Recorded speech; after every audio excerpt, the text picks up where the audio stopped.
Corona آیا اور وبا پھیلی اور اس وقت شروع میں فیصلہ کیا گیا کہ لاک ڈاؤن کیا جائے، تقریباً 2 کروڑ سے زیادہ لوگ یہ کہتے ہیں کہ ان کی روزگار جو ہے وہ چھن گئی ان سے۔ 2 کروڑ سے زیادہ لوگ جو روزگار کے لیے نکلتے ہیں گھر سے باہر، وہ 5.5 کروڑ میں سے 2 کروڑ لوگ جو ہے ان کی روزگار ختم ہوئی، اثر انداز ہوئی۔ کورونا سے 2 کروڑ سے زائد افراد کا روزگار متاثر، صحت کے ساتھ لوگوں کے روزگار کو بھی مد نظر رکھ کر فیصلے کیے۔ وبا کے دوران پاکستان کی پالیسیز کی عالمی سطح پر پذیرائی ہوئی، ویکسین کے حصول کے لیے تیزی سے فیصلے کر رہے ہیں۔ دوسری لہر سے بچاؤ کے لیے عوام احتیاط کریں، وفاقی وزیر اسد عمر کی میڈیا بریفنگ۔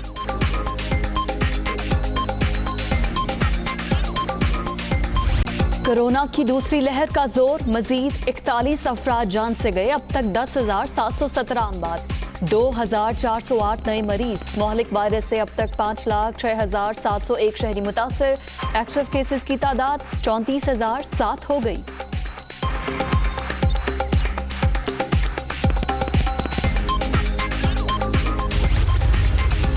وزیر اعظم کی زیر صدارت وفاقی کابینہ کا اجلاس، سیاسی امور، اقتصادی اور توانائی کے شعبوں پر غور۔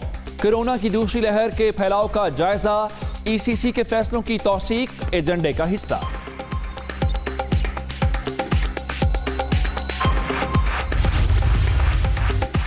نندی پور ریفرنس میں بابر اعوان کی بریت درست قرار، اسلام آباد ہائی کورٹ نے فیصلہ سنا دیا، نیب اپیل مسترد، عدالت نے سابق سیکرٹری قانون مسعود چشتی کو بھی بری کر دیا۔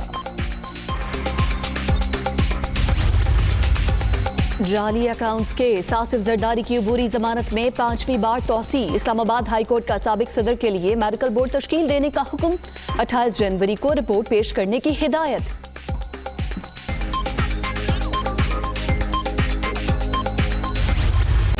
منی لانڈرنگ ریفرنس، شہباز شریف اور حمزہ کے جوڈیشل ریمانڈ میں 16 جنوری تک توسیع، اپوزیشن لیڈر کی جائیداد کا آڈٹ ریکارڈ اور آڈیٹر کو عدالت میں پیش ہونے کا حکم۔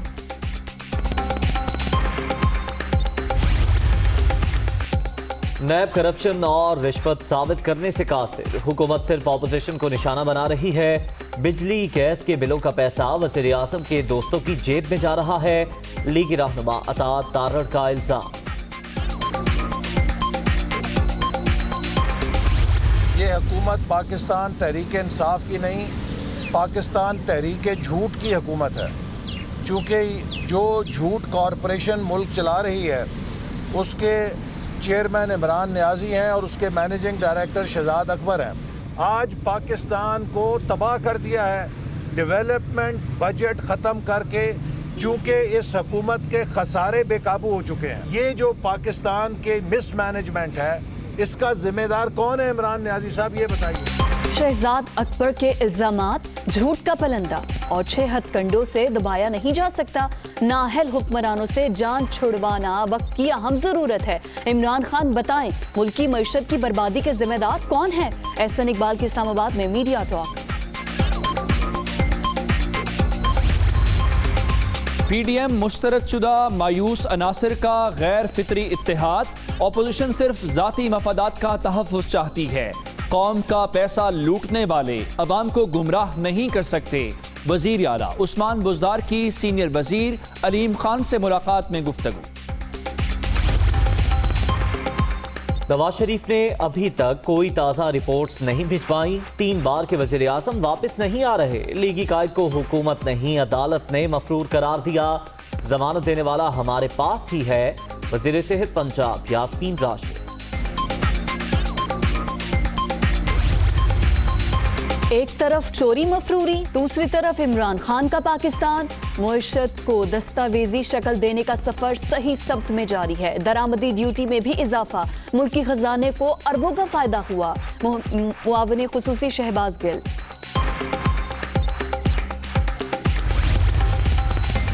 بچوں کو معاشرے کا ذمہ دار شہری بنانے کے لیے سب کو کردار ادا کرنا ہوگا۔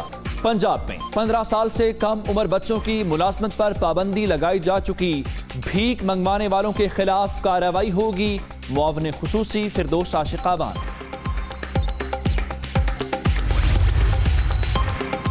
لانگ مارچ ہمیشہ اسلام آباد کی طرف ہی ہوتا ہے. چیئرمین پیپلز پارٹی کی آواز پر جیالے لبیک کے لیے تیار ہیں.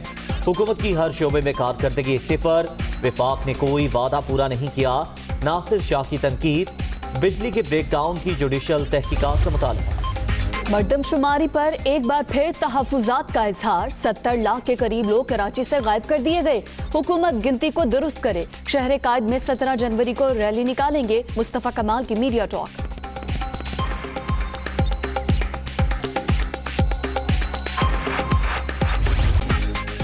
چینی کی مٹھاس پھر جیب پر بھاری. کریشنگ سیزن کے دوران قیمت آؤٹ آف کنٹرول. فیصل آباد میں قیمت 100 سے 110 تک پہنچ گئی.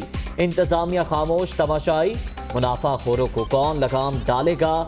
شہریوں کا سوال. 3500 کا توڑا سیگا ہوں 4500 کا ہو گیا. غریب آدمی کہاں جائے؟ یہ بتائیں. گورنمنٹ کچھ بھی نہیں کر رہی. گورنمنٹ ریلیف دے رہی ہے تاجروں کو. یہ بھی آپ پیسہ کمائی جائیں. غریب آدمی مر جائے. حالانکہ آج کل شوگر ملیں چل رہی ہیں. آج کل اے ریٹ ہوا ہے. جب بند ہو جائیں گے پھر پتہ نہیں کیا ہوگا. اسلام آباد میں پارلیمنٹ ہاؤس کے باہر سرکاری ملازمین کا احتجاج.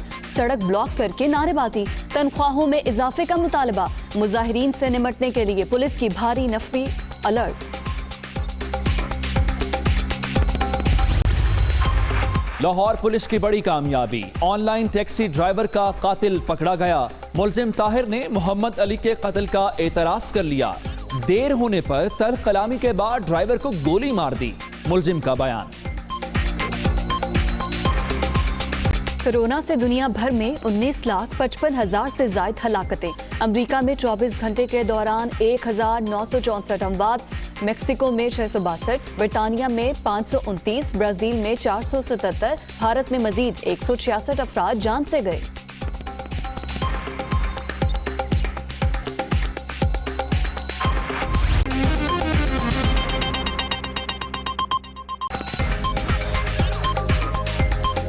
السلام علیکم. دنیا نیوز کے ساتھ میں ہوں عسیر عبدالستار.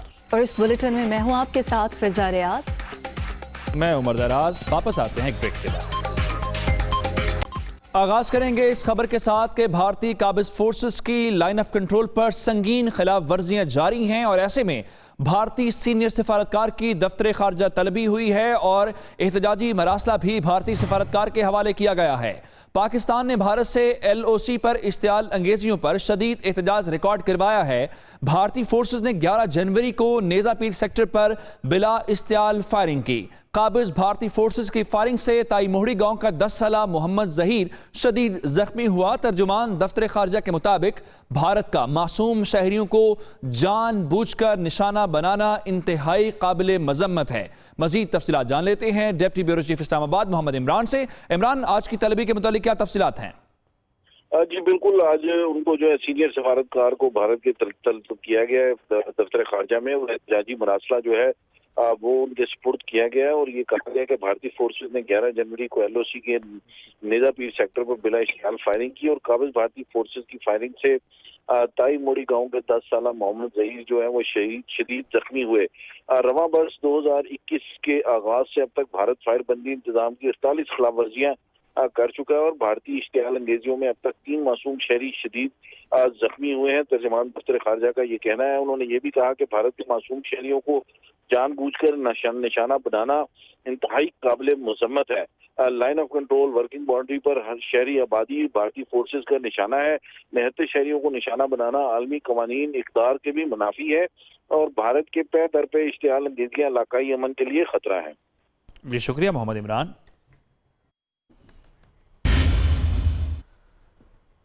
اہم خبر دیں آپ کو کراچی سے. دہشت گرد تنظیم داعش کے لیے کراچی سے فنڈنگ کا انکشاف ہوا ہے. کاؤنٹر ٹیررزم ڈپارٹمنٹ نے فورینسک رپورٹ کے بعد مقدمہ درج کر لیا ہے. عمر بن خالد کو پچھلے برس طارق روڈ سے حراست میں لیا تھا. ملزم کے خلاف ثبوت نہ ہونے پر ذاتی مچلکوں پر